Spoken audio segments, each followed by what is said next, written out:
మన సభ్యులందరికీ నమస్కారం. Hi friends, this is Sadev Varma.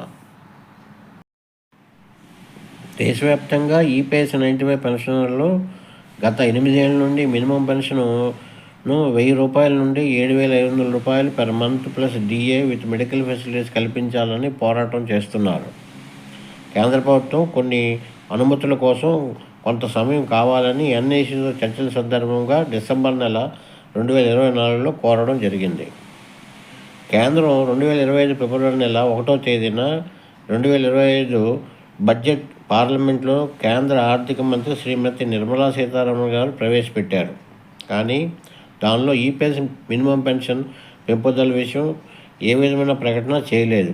కనీసం బడ్జెటరీ ప్రొవిజన్ కూడా పెట్టలేదు.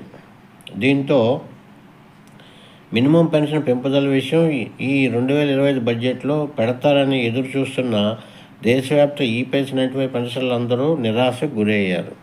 ఇప్పుడు 237 central board of trustees CBT meeting ఫిబ్రవరి నెలలో 28వ తారీఖున 2025లో నిర్వహించడానికి ఏర్పాట్లు చేశారని ఈపీఎఫ్ఓ వారు సర్క్యులర్ ఇచ్చి ఉన్నారు. ఈ సిబిటి మీటింగ్ తాలూకా ఎజెండా పాయింట్లు ఇప్పటి వరకు వెల్లడించలేదు. ఇండివిజువల్గా సిబిటి మెంబర్లకు పంపుతామని సర్క్యులర్లో తెలియజేయడం జరిగింది. ఇప్పుడు దేశవ్యాప్త ఈపీఎస్ పెన్షన్లందరూ 2025 జనరల్ బడ్జెట్లో ఎలాగూ ఈపీఎస్ మినిమం పెన్షన్ పెంపుదల విషయం కవర్ చేయలేదు కనుక కనీసం ఈ జరగబోవు ఫిబ్రవరి 28వ తారీఖున సిబిటి మీటింగ్లోనైనా కేంద్ర కార్మిక శాఖ మంత్రి గారు ఎన్ఈసితో చర్చల సందర్భంగా ఇచ్చిన హామీలు నిలబెట్టుకుంటారని, కనీసం ఈపీఎస్ 95 మినిమం పెన్షన్ 7,500 రూపాయలు పర్ మంత్ ప్లస్ డిఏ డిమాండ్లను ఈ సిబిటి మీటింగ్లో ఆమోదం తెలపాలని ఈపీఎస్ పెన్షన్లందరూ కోరుకుంటున్నారు. ఈ సందర్భంగా ఎన్ఐసి నాయకులు కేంద్ర కార్మిక శాఖ మంత్రి గారిని, ఇతర మంత్రులను, అందరి సిబిటి మెంబర్లను, ట్రేడ్ యూనియన్ నాయకులను మరియు ఈపీఎఫ్ఓ అధికారులను మరొకసారి కలిసి ఈపీఎస్ 95 మినిమం పెన్షన్ పెంపుదల ప్లస్ డిఏ విషయాలపై కనీసం ఈ సిబిటి మీటింగ్లోనైనా ఆమోదించాలని కోరాలని ఈపీఎస్ పెన్షన్లందరూ కోరుకుంటున్నారు. ఈ ఫిబ్రవరి నెల 28న జరగబోవు సిబిటి మీటింగ్ ఎజెండా పాయింట్లో ప్రభుత్వం ఈపీఎస్ 95 ఉద్యోగులకు ప్రస్తుతం ఉన్న నెలవారీ సీలింగ్ శాలరీ 15,000 రూపాయల నుండి 21,000 రూపాయలు పెంచడానికి ఆలోచిస్తున్నారని వార్తలు వినిపిస్తున్నాయి. కానీ అసలు విషయమైన మినిమం పెన్షన్ పెంపుదల అంశం ఈ మీటింగ్ ఎజెండా పాయింట్లో ఉన్నదా లేదా అన్న వార్తలు ఇప్పటి వరకు బయటకు రాలేదు.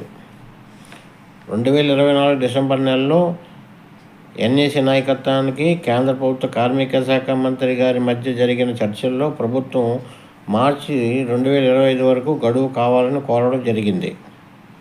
కనుక కేంద్ర ప్రభుత్వం మార్చి 2025 నెల లోపల తప్పనిసరిగా ఈ మినిమం పెన్షన్ పెంపుదల విషయమై ఒక ప్రకటన చేయవలసి ఉంటుంది. అందువలన ఫిబ్రవరి నెల 28వ తేదీన జరగబో సిబిటి మీటింగ్లో గత 8 ఏళ్ళ నుండి ఎన్ఎస్సి డిమాండ్ చేస్తున్న ఈపీఎస్ 95 మినిమం పెన్షన్ను 7,500 రూపాయలు ప్లస్ డిఏపై ఒక నిర్ణయం తీసుకోవాలని ఈపీఎస్ పెన్షన్లందరూ కోరుతున్నారు. ఏదో విషయం కేంద్రం నైతికంగా ప్రకటించవలసి ఉంటుంది, లేదా మార్చి 25 తర్వాత ఎన్ఐసి నాయకత్వానికి వేరే మార్గం లేదు. తిరిగి ఈపీఎస్ పెన్షనర్లతో దేశవ్యాప్త ఆందోళనకు దిగవలసి ఉంటుంది.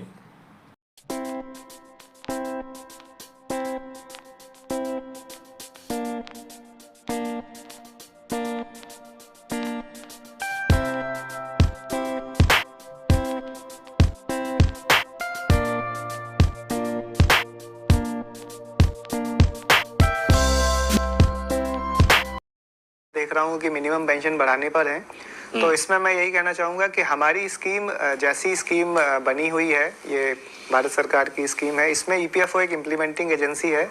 हर साल मतलब हमारे पास इस तरह के काफ़ी रेफरेंस आते हैं और अभी रिसेंटली जो standing committee on labour textile and skill development है उसने भी अपनी रिपोर्ट में यह रिकमेंडेशन दी है कि पेंशन को बढ़ाया जाए। और जहाँ तक मेरा मानना है, इस पर गंभीरता से विचार हो रहा है किंतु अभी जो स्कीम जैसी बनी हुई है, हम लोग जो पेंशन देंगे वो उसके हिसाब से जो फार्मूला सेट है उसी से बनती है। ऐसा ईपीएफओ का इसमें कोई डिस्क्रिशन नहीं है। जैसा सरकार स्कीम में अगर कोई अमेंडमेंट बढ़ाने के लिए करेगी, जैसा कि 2014 में हुआ था जब मिनिमम पेंशन पहली बार 1000 बनाई गई थी, अब 10 साल हो गए हैं, तो ये समय है कि इसको बढ़ाया जाए। बट ये सरकार इस पर मेरे ख्याल से विचार कर रही है, और जैसे ही सरकार इस पर कोई अमेंडमेंट देगी या कोई ऑफिशियल डायरेक्शन देगी, उसके हिसाब से ही ये स्कीम में परिवर्तन किया जाएगा और लोगों की पेंशन उसी हिसाब से निर्धारित की जाएगी। बट अभी जो पेंशन है वो आपके कंट्रीब्यूशन किस सैलरी पर आया और कितने साल की सर्विस है, उसके हिसाब से जो स्कीम में फॉर्मूला है। मोदी जी अपना वचन निभाओ, मोदी जी अपना वचन निभाओ, मोदी जी हमारे साथ वचन दिया।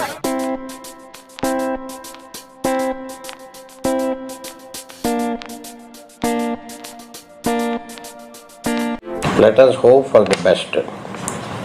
మరి యొక్క కొత్త సమాచార వీడియోతో మీ ముందుకు వస్తాను.